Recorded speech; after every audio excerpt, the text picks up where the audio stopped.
আছে?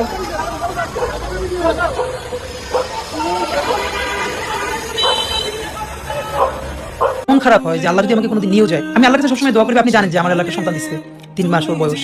তো পরশু আমার খুব কাছের বড় ভাই উনি ডেকেছিলেন আমাকে এবং আমাকে চিঠির জন্য কিছু গিফট দিছে জোর করে। তা আমার খুব মনে হচ্ছিল যে আপনি তো ভাই জানেন যে স্বাভাবিকভাবে আমাদের বলতে থাকবে এবং একটা যে কোনো সময় আল্লাহ নিয়ে যেতে পারে, এটা নিয়ে কোনো আফসোস নাই। মানে ভাই এই 3 মাসে মানে আমার বাচ্চাটা আমি 30 মিনিট কোলে নিতে পারিনি। তো আমার ওয়াইফ খুব মাঝে মধ্যে আর কি মজা করে বাচ্চারে বলে ইনকিলাব মঞ্চের মুখপাত্র তোমার সাথে দেখা করতে আসছে। তো আমার এই প্রথম মনে হলো কি যে আমি ভাইয়েরে বলি, ভাই আল্লাহ যদি আমাকে নিয়ে যায় আমার বাচ্চাটার দিকে একটু খেয়াল রাখেন। তো এই কথাটা আমি বলতে পারিনি। আপনার একটা মানে আপনি যদি বলেন যে আমার সারা জীবনের যেটুকুন সততা, সাহস, লড়াই, এটা দুনিয়ার সমস্ত শক্তি আমার আব্বা।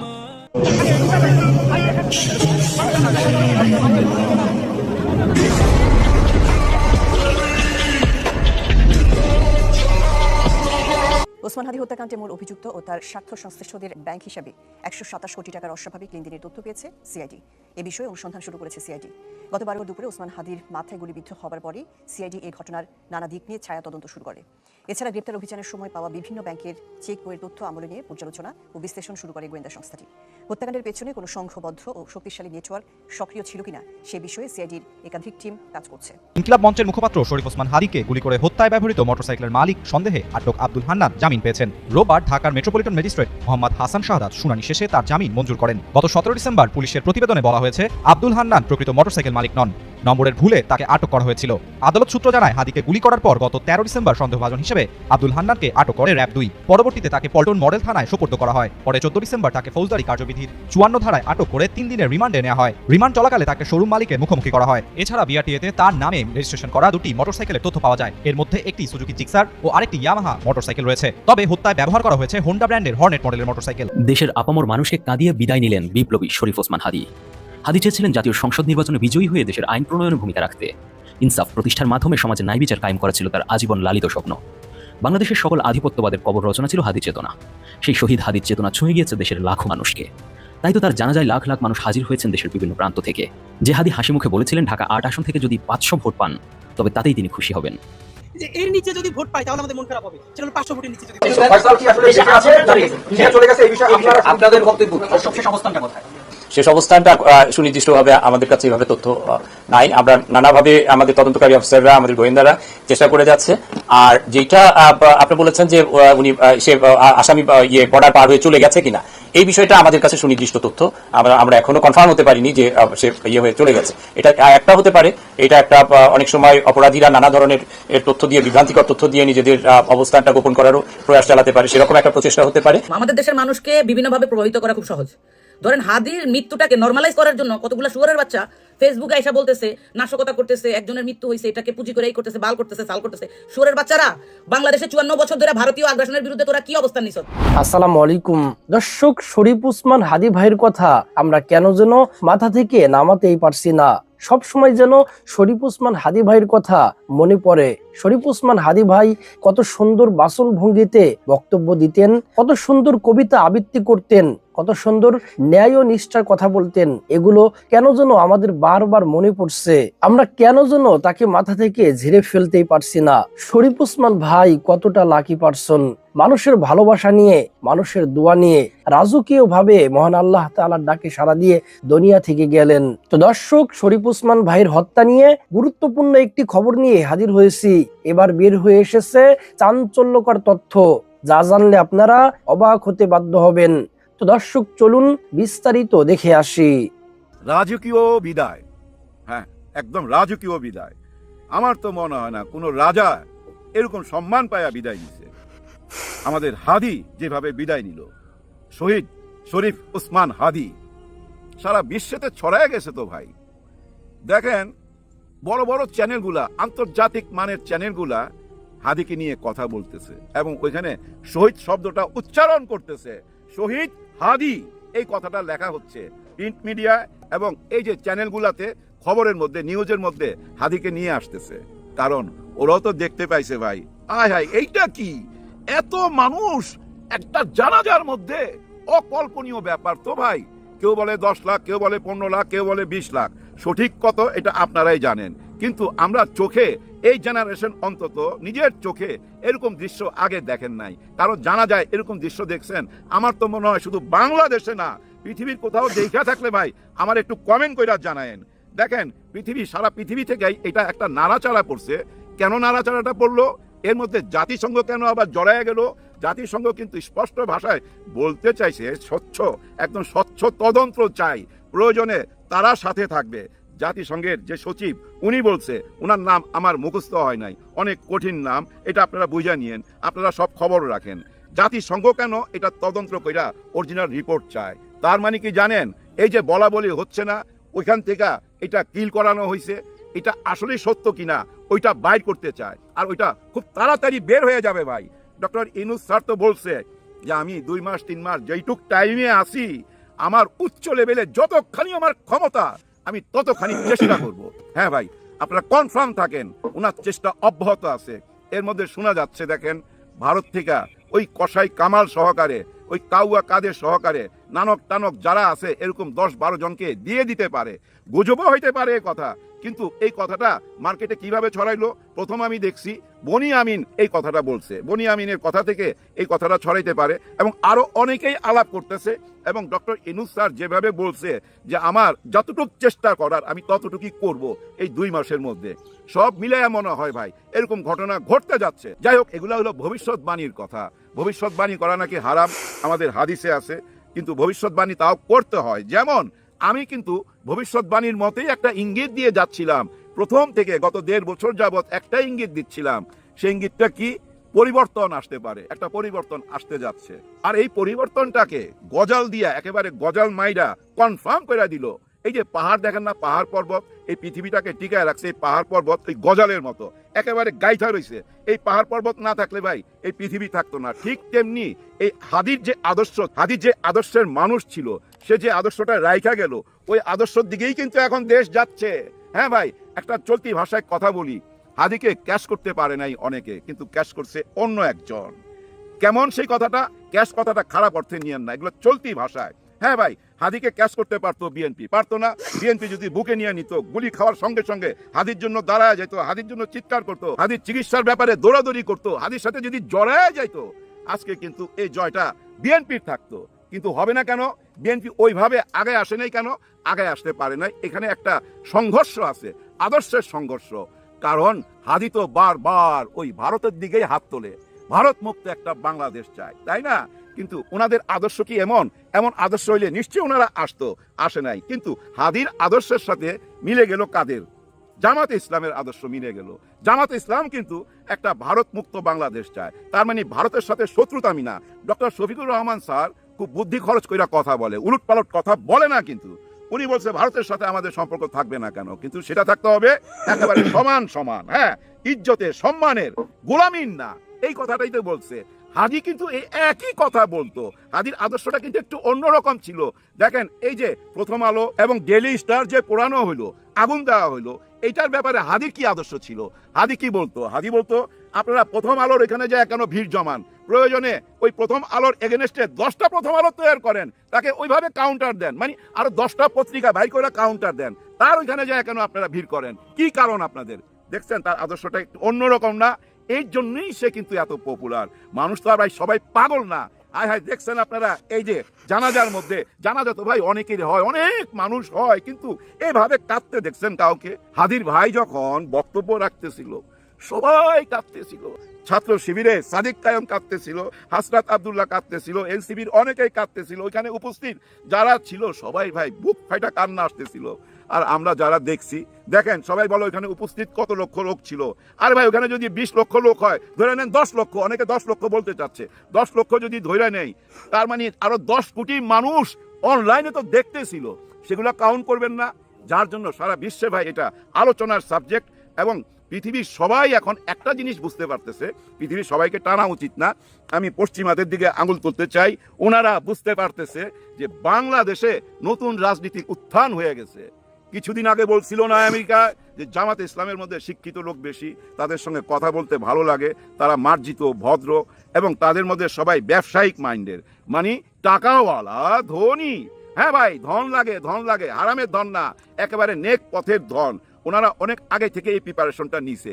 ওনারা তো জানে মানি ইজ বিগ পাওয়ার, যার জন্য ভাই আরো 20-25 বছর আগে থেকেই ওই রাস্তায় নামছে, নিজেরা ব্যাংক করছে, বিভিন্ন প্রতিষ্ঠান করছে, ওইখানে নিজেদের লোকদের জব দিছে, এবং এই ঢাকা ইউনিভার্সিটি থেকে ভাই অনেককে বিদেশে পাঠাইছে, লেখাপড়া করার জন্য সুযোগ সুবিধা কইরা দিছে, বড় কোথাও চাকরির সুবিধা কইরা দিছে, আবার তার বেতনের কিছুটা অংশ ওই যে তারা নিছে। ওইভাবেই তারা কিন্তু এই দলটা চলে। এই দলের কিন্তু নিজেরাই পয়সা তুইলা নিজেরা চলে, বাইরে থেকে পয়সা নেয় না। ওই যে কোনো একটা বিজনেসম্যান আইসা বলবে হঠাৎ কইরা ভাই আমার একটা টিকিট দেন, আমি আপনার 500 কোটি টাকা দিতেছি, না, কোনো সুযোগ নাই এই দলে। এটা একটা ভাই মিলিটারি, যেমন এই যে আমাদের আর্মি মিলিটারি যেমন তারা কেমন ভাবে চলে, সব নিয়ম শৃঙ্খলা মাইনা চলে। আর্মির মধ্যে যদি একটুখানি ভুল করেন ভাই সঙ্গে সঙ্গে সাজা দেয়, কিন্তু আর্মির মধ্যে ইমান ঠিক রাখতে হবে, নিয়ম শৃঙ্খলা ঠিক রাখতে হবে। ঠিক তেমনি ভাই একটা ক্যাডার ভিত্তিক দল এই জামাতে ইসলাম এবং এই ছাত্র শিবির, তারা কিন্তু ওইভাবেই তৈরি, জাস্ট লাইক মিলিটারি। হ্যাঁ, মিলিটারির মধ্যে আর্মির মধ্যে যেমন প্রশিক্ষণ নিতে হয়, ওনাদের মধ্যেও প্রশিক্ষণ নিতে হয়। আর্মিতে প্রশিক্ষণ নয় আর্মসের, ওনাদের মধ্যে প্রশিক্ষণ নয় ইমানের পরীক্ষা দিতে হয়। এখানে ইমানের পরীক্ষা টিকলেই কিন্তু জামাতে ইসলামের আপনি আসতে পারবেন, যোগ দিতে পারবেন। জামাত টোটালটা ভাই ওই মিলিটারির মতো, আর্মির মতো। যাই হোক, জামাতে এত প্রশংসা কেন করতেছি? এই জন্যই করতেছি, জামাত কিন্তু দেখেন ঠিকই এটাকে ক্যাশ কইরা ফেলাইলো। আবার সে একই শব্দ আনতাছি, ক্যাশ। শুনতে ভালো লাগবে না, কিন্তু এটা আমরা বইলা থাকি, যার জন্য আমি বলবই। এই যে ক্যাশ করলো কেমনে দেখেন, জামাত যেভাবে হাদির পাশে দাঁড়াইলো, মৃত হাদির পাশে, জীবিত হাদি না। মৃত হাদি কেন এত শক্তিশালী? এর পিছনের ভাই সমস্ত অবদান আমাদের বর্তমান সরকার ডক্টর ইউনূস স্যারের এবং জামাত ইসলামের ছাত্র শিবিরের। এটা আপনারা অঙ্ক মিলায় নিয়েন। ডক্টর ইউনূস স্যার যেভাবে এসব বক্তব্য দিছে, যে ইজ্জতটা দিছে, ওইখান থেকেই কিন্তু শুরু হয়েছে, যেটা আমরা এই যে সংসদ ভবনের সামনে দেখতে পাইলাম এবং সারা বিশ্ব দেখলো। ওই পর্যায়ে নিয়ে ছাইরা দিছে। তো একটা কথা মনে রাখবেন, এই যে চিল আছে না, চিল, এই চিলের সাথে কিন্তু কোনো পাখি টক্কর দিতে আসে না, কিন্তু কাক টক্কর দিতে আসে। কাক করে কি জানেন? উড়ন্ত চিলের ঠিক উপরে যায়, বৈশা যায়। চিল কিচ্ছু বলে না, ঠোকরায় না, ডানা ঝাপটায় না, চুপ থাকে, শুধু স্লোলি উপরে উঠতে থাকে। এমন একটা জায়গায় নিয়ে যায় যেখানে কাক আর অক্সিজেন পায় না, তখন নিজেই লাভ দিয়ে নাইমা যায়। ঠিক ওই কাজটাই করছে কিন্তু ওনাদেরকে, মানে আমি যাদেরকে আঙুল তুলতেছি, ওই যে আমার পিছনে যে ভারতবাসী, ওনাদেরকে বুঝাই দিছে যে তোরা আমার কাছে কাকের মতো, এমন জায়গায় নিয়ে ছাইরা দুমু, ওইখানে অক্সিজেন খুঁজা পাবি না। ওই কাজটাই করছে। হাদিকে মাইরা যে বার্তাটা তারা দিতে চাইছিল, যে ভয়টা তারা ঢুকাই দিতে চাইছিল বাংলাদেশে, এবং এই যে নির্বাচনটাকে বানচাল করার জন্য, হ্যাঁ, নির্বাচনটাকে বানচাল করার জন্য এই ঘটনাটা করছে। কিন্তু নির্বাচন কি বানচাল হবে? না, কেউ রুখতে পারবেন না। ফেব্রুয়ারির 12 তারিখেই নির্বাচন হবে, কেউ রুখতে পারবেন না। হায় হায়, এই মুহূর্তে মনে পড়তেছে হাদি কিভাবে ভোট চাইতো, দুয়ারে ভোট চাইতো। একবার জানেন তার গায়ের মধ্যে ময়লা পানি ফেলে দিছে, হাসি মুখে বলতেছে যে ভাই ময়লা পানি ফেলেন, আবর্জনা ফেলেন, যাই ফেলেন, একটা ভোট দিয়েন। আর ওর সাথে কয়জন থাকতো? 10 জন 12 জন। কিন্তু ও কেন ছন্ন ছাড়ার মতো একা থাকতো? ওর পাশে কেন আমরা এনসিপি কে পাইলাম না? এনসিপির রাজনীতি নিয়ে একটু কথা বলি, তারপর ভিডিওটা শেষ করে দেবো। এনসিপি কে কেন পাইলাম না? এমন কাউকে কেন দেখলাম না এনসিপির যে হাদির নির্বাচনে যায় 2 দিন খাইতে আসছে গতরে, যে ভাই তোর সাথে আমি আজকে ভোট চাইতে যাবো তোর এলাকায়? কেউ কেন আসলো না? এবং ওরা তো একই সাথে জুলাইয়ের গণ অভ্যুত্থানে, জুলাই বিপ্লবে বুলেটের সামনে দাঁড়াইছিল। তারপরে কেন এনসিপির সঙ্গে হাদি থাকলো না? এর পিছনে কারণ কি জানেন? হাদি অন্যরকম মানুষ। হাদি অনেক কিছু মাইনা নিতে পারে না এনসিপি। নিশ্চয়ই দেখেন, এনসিপির মধ্যে থেকে 2 জন না 3 জন ক্ষমতায় ছিল, এর মধ্যে নাহিদ ইসলাম কিন্তু ক্লিন বাইর হয়ে আসলো। কিন্তু আসিফ মাহমুদের ব্যাপারে অনেক রকম প্রশ্ন মানুষের মধ্যে প্রথম থেকেই ছিল। ওনার বাবা একটা কি জানি টেন্ডার না কি করতে চাইছিল, লাইসেন্স করতে চাইছিল, ওইটা নিয়ে ওনার পিএস আবার ঘুষ খাইছে, এরকম কথা। এগুলা মানুষের ভিতরে না নেগেটিভ একটা প্রভাব ফেলছে। হ্যাঁ ভাই, নেগেটিভ প্রভাব ফেলছে। দেখেন, এই যে এনসিপির যে মহানায়ক যে নাহিদ ইসলাম, তাকে যখন পরিচয় করায় দেয়, কোথায় পরিচয় করায় দেয়? ওই জায়গায় যেখানে আমরা হাদিকে বিদায় দিলাম, ওই একই জায়গায় মঞ্চ বানায়া কিভাবে নাহিদ ইসলামকে পরিচয় করায় দিছিল? ইমাম, আমাদের ইমাম আসিতেছে, ইমাম হিসাবে পরিচয় করায় দিছে।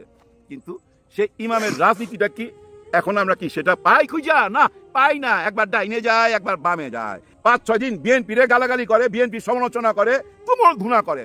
আবার 5-6 দিন আইসা জামাতে ইসলামকে তুলাধুনা করে, এমনকি ওনারা জামাতের বিচারও চায়, এরকম কথাও বলে।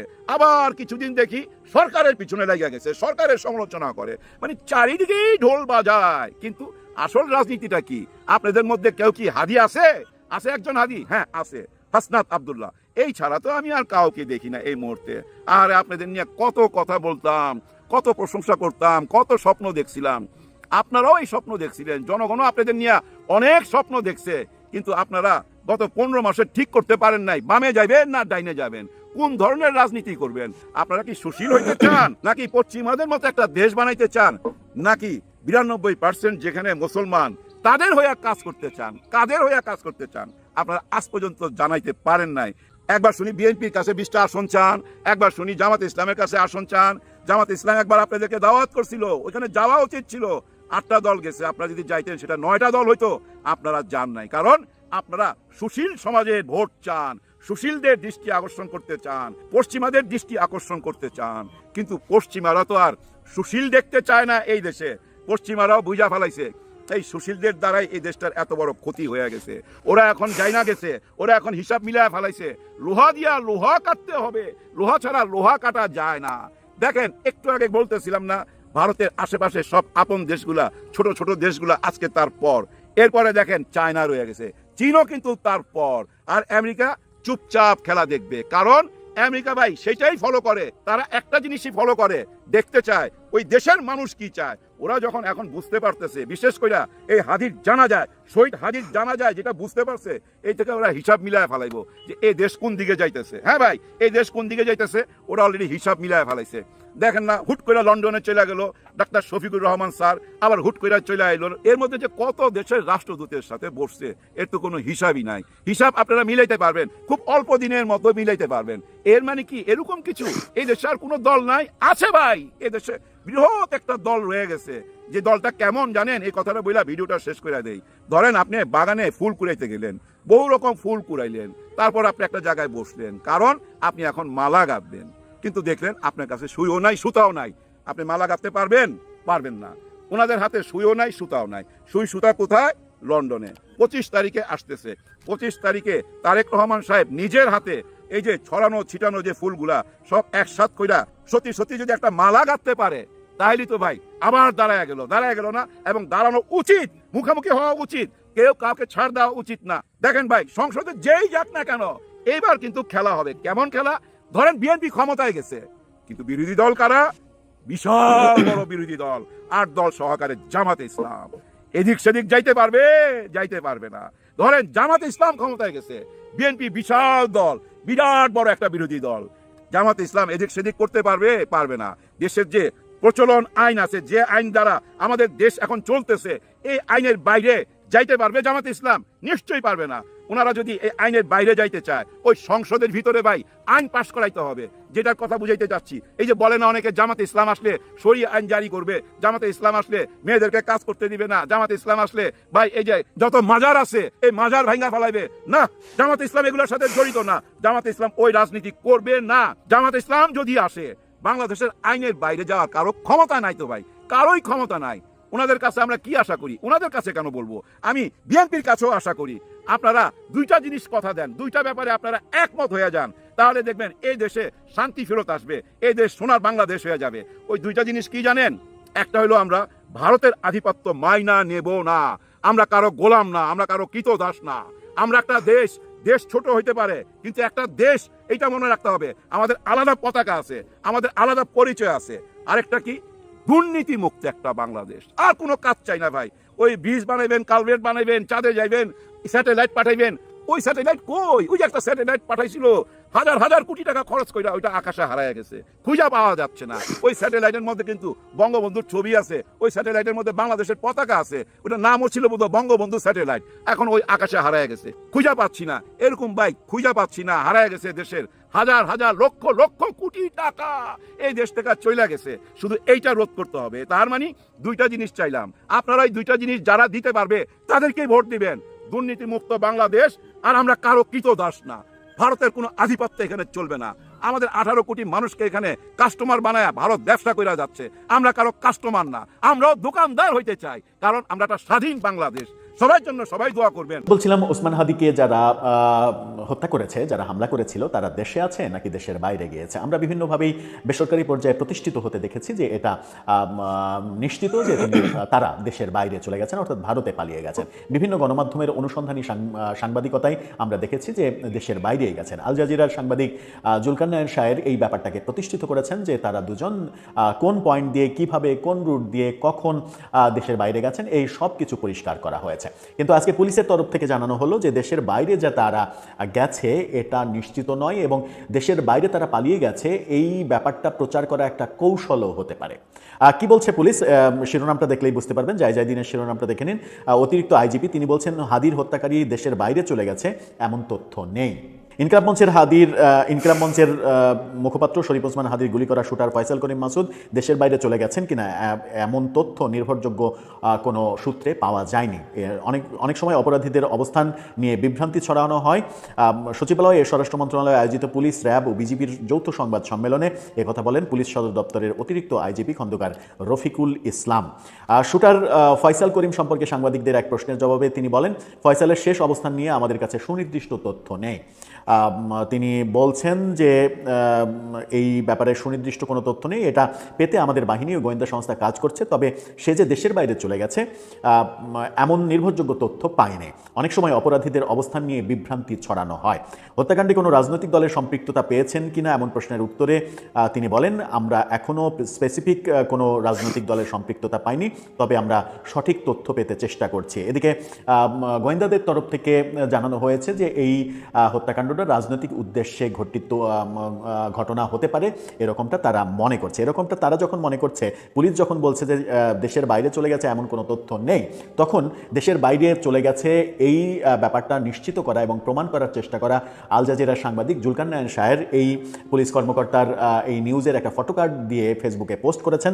তার পোস্টটা দেখে নিতে পারেন। সেই পোস্টে তিনি বলছেন, সর্বশেষ অবস্থান নিশ্চিত হওয়া যাবে ভারত থেকে পুশব্যাক করানোর পরে, অর্থাৎ ভারত যখন তাদেরকে ফেরত পাঠাবে তখন এটা নিশ্চিত হওয়া যাবে। তখন সেটাকে নিয়ে আর একটা হই ওঠানো হবে যে বিশেষ কোনো সংস্থা এতে জড়িত, পরিস্থিতি আরও ঘোলাটে করার 16 কলা পূর্ণ হবে। এত সব নাটকীয়তা পরিহার করে যেভাবেই হোক তাকে পাকড়াও করার চেষ্টা করুন, তার নেটওয়ার্কের সকলকে চিহ্নিত করুন, সেটাই সকলের চাওয়া। অর্থাৎ তিনি এখনও দাবি করছেন যে এরা ভারতেই পালিয়ে গেছে এবং ভারত তাকে পুশব্যাক করার পরে তারপরে আপনারা জায়গা নিশ্চিত হবেন যে কোন জায়গায় সর্বশেষ জায়গা তাদের। এদিকে এই তথ্য যখন তিনি দিচ্ছেন তখন পুলিশের পক্ষ থেকে, গোয়েন্দাদের পক্ষ থেকে যেটা বলা হচ্ছে এবং বাংলাদেশ ব্যাংকের তথ্য বিশ্লেষণ করে যেটা বলা হচ্ছে সেই শিরোনামটা দেখে নিন। এখন টেলিভিশনে এই খবরটা দিচ্ছে, সেখানে বলা হচ্ছে, ওসমান হাদি হত্যাকাণ্ড মূল অভিযুক্ত ও সংশ্লিষ্টদের হিসাবে 127 কোটি টাকার অস্বাভাবিক লেনদেন। 127 কোটি টাকার অস্বাভাবিক লেনদেন পাওয়া গেছে যারা অভিযুক্ত তাদের হিসাবে, ব্যাংক হিসাবে। এটা একটা ভয়াবহ চিত্র। 127 কোটি টাকার অস্বাভাবিক লেনদেন মানে হচ্ছে যে এটা একটা বড় প্ল্যান এবং বড় চক্রান্তেরই অংশ, এবং সেই চক্রান্তটা নির্বাচন বানচাল করার চক্রান্ত কিনা, নির্বাচন কেন্দ্রিক হাদি প্রার্থী হলে কোনো একটা পক্ষের সমস্যা হয় কিনা সেই ব্যাপার কিনা, সেই সব কিছু আমার মনে হয় যে গোয়েন্দাদের পরিপূর্ণভাবে তদন্ত করে বের করা উচিত, যেন সঠিক বিচারটা করা যায় যারা অপরাধী তাদের, এবং তার পেছনে গডফাদার যারা রয়েছেন বিভিন্নভাবে তাদের ব্যাপারেও আমার মনে হয় এই অনুসন্ধানটা প্রয়োজন, যেন সঠিকভাবে বেরিয়ে আসে যে পেছনের মূল কালপিট কারা, কাদের লাভ হতো হাদি যদি চলে যান, তার ফলে কারা বেনিফিটেড হতো, কারা অতি উৎসাহী হয়ে আগ বাড়িয়ে নানা ধরনের কথা বলেছে, কারা নির্বাচনকে বানচাল করতে চায়, কারা নির্বাচনকে পিছিয়ে দিতে চায়, এই ব্যাপারগুলো এর সঙ্গে সংশ্লিষ্টতা আছে কিনা সেগুলো আমার মনে হয় যে বের করা উচিত গোয়েন্দাদের। দর্শক, আপনার কি মনে হয়? আপনার মতামত জানিয়ে এই ব্যাপারে লিখতে পারেন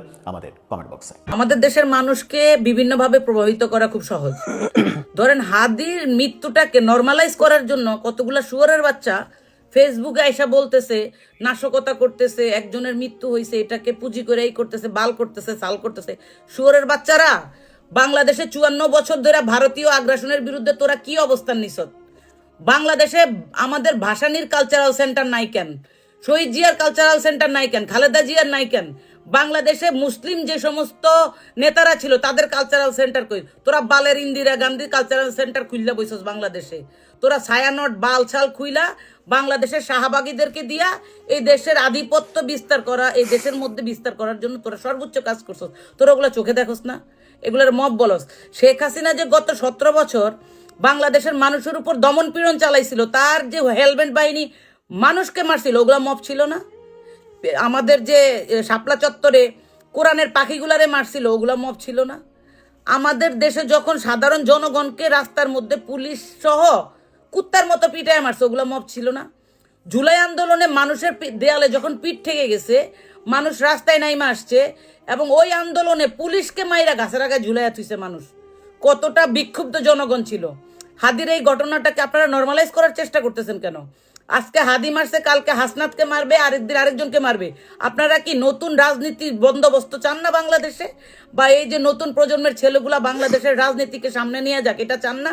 ভারতীয় আগ্রাসনের বিরুদ্ধে মানুষ কথা বলুক, এটা আপনারা চান না? আপনারা কি চান? ক্ষমতার অদল বদল কইরা আপনারা সেই হালুয়া রুটি খাইবেন, আর হাজার হাজার মানুষ কয় বছর পর পর বাংলাদেশে গণ অভ্যুত্থান ঘটাবে, আর আপনারা সেই বিপ্লবের বাটার খাবেন। এই বাংলাদেশের রাজনীতি। আজকে যারা প্রথম আলোর পক্ষে দাঁড়ায় গেছে, এদের প্রত্যেককে চিনি সোশ্যাল মিডিয়াতে। এক একটা শুয়োরের বাচ্চা মুখ দিয়া বলবে বাংলাদেশে ইসলাম চাই, বাংলাদেশে জাতীয়তাবাদ চাই। এই শুয়োরের বাচ্চাগুলাই রাতের অন্ধকারে গিয়া ওই ইসকনের মধ্যে গিয়া বৈশা বৈশা চা রুটি খায়, ইসকনকে প্যাট্রোনাইজ করে, প্রমোট করে। আজকে যারা বাংলাদেশে হাদির পাশে দাঁড়াইবো না, এই এক একটা হচ্ছে ভারতীয় দালাল। এই রাক্ষসদেরকে বাংলাদেশের মানুষের প্রতিহত করার সময় আসছে এখন। এগুলারে যারা মব বলবে, এগুলারে মাইরা এদেরকে জেলখানায় ঢুকাইতে হবে। এরা হচ্ছে আসল ক্রিমিনাল।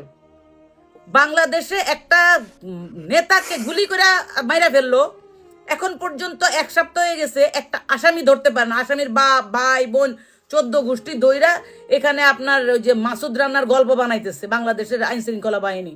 আর মজার ব্যাপার হচ্ছে বাংলাদেশের গোয়েন্দা সংস্থা এই যে বিভিন্ন লোকজন ফেসবুকে স্ট্যাটাস দিচ্ছে, এগুলাকে কি ভিত্তি করে বাংলাদেশের মানুষকে আপনার ইনফরমেশন নিতে হয় কেন? আমাদের এত এত আইন শৃঙ্খলা বাহিনী, এত এত গোয়েন্দা সংস্থা, এরা একটা আসামি ধরতে পারে না এখন পর্যন্ত। মব বলতে আসছে। এই প্রথম আলো জনাব তারেক রহমানের বিরুদ্ধে মিথ্যাচার করে নাই? করছে তো। তোরা আবার তার পক্ষে দাঁড়াস কিভাবে? জানোয়ারের বাচ্চারা। হাদির মৃত্যুটাকে নর্মালাইজ করা যাবে না। বিপ্লবের বাকি অংশ শেষ করতে হবে। ভারতীয় আগ্রাসন, এই ফেসিস্ট, কালচারাল ফেসিস্টদেরকে বাংলাদেশ থেকে বিতাড়িত করতে হবে। একই সাথে ইলেকট্রনিক মিডিয়ার যে সংবাদ মাধ্যমের যে সমস্ত ফেসিস্ট আছে, তাদের বিরুদ্ধে দাঁড়াইতে হবে। আপনি রাজনীতি করার জন্য শুধু রাজনীতি না, এই দেশের সার্বভৌমত্ব, এই দেশের মাটি, এ দেশের গণতন্ত্র, এ দেশের জাতীয়তাবাদ, ইসলামী মূল্যবোধ এখন কথা বলে। এদের পক্ষে থাকতে হবে আমাদেরকে। আমরা কোনো লেজুর ভিত্তিক রাজনীতির পক্ষে থাকবো না। এটাই আমাদের ইমানি পরীক্ষা। ধন্যবাদ সবাইকে, ভালো থাকবেন। সম্মানিত দর্শক শ্রোতা, আশা করি সম্পূর্ণ ভিডিওটি দেখেছেন এবং সবকিছু বুঝতে পেরেছেন। দর্শক, ওসমান হাদি ভাই যে একজন সত্যিকারের দেশপ্রেমিক ছিল, তার কথার মধ্যেই কিন্তু ফুটে উঠেছিল। এদেশে দেশপ্রেমিক কেন জন্ম নেয় না জানেন? কারণ তাদের মুখ বন্ধ করে দেওয়া হয়, তাদেরকে শেষ করে দেওয়া হয়। এজন্য এদেশে দেশপ্রেমিক জন্ম নেয় না। যেমনি ভাবে শেষ করে দিয়েছে আমাদের হাদি ভাইকে। হাদি ভাইয়ের হত্যার বিচার যদি এদেশের প্রশাসন না করতে পারে, তাহলে এদেশে যে বিচার আছে, এই বিশ্বাসটাই মানুষের মন থেকে উঠে যাবে। আমরা সকলেই কঠিন থেকে কঠিন প্রতিবাদ করব। যারা হাদি ভাইকে হত্যা করেছে, তাদের যেন কঠিন থেকে কঠিন শাস্তি হয়। আমরা এর কঠিন থেকে কঠিন বিচার চাই। দর্শক, আজকের এই ভিডিওটি এ পর্যন্তই। আজকের এই ভিডিও নিয়ে আপনাদের মন্তব্য কি? আপনাদের মূল্যবান মন্তব্য অবশ্যই কমেন্ট সেকশনে জানিয়ে দিবেন। তো দর্শক, ভিডিওটি শেয়ার করতে ভুলবেন না। দেখা হবে নতুন ভিডিওতে। ততক্ষণ ভালো থাকুন, সুস্থ থাকুন। ফি আমানিল্লাহ।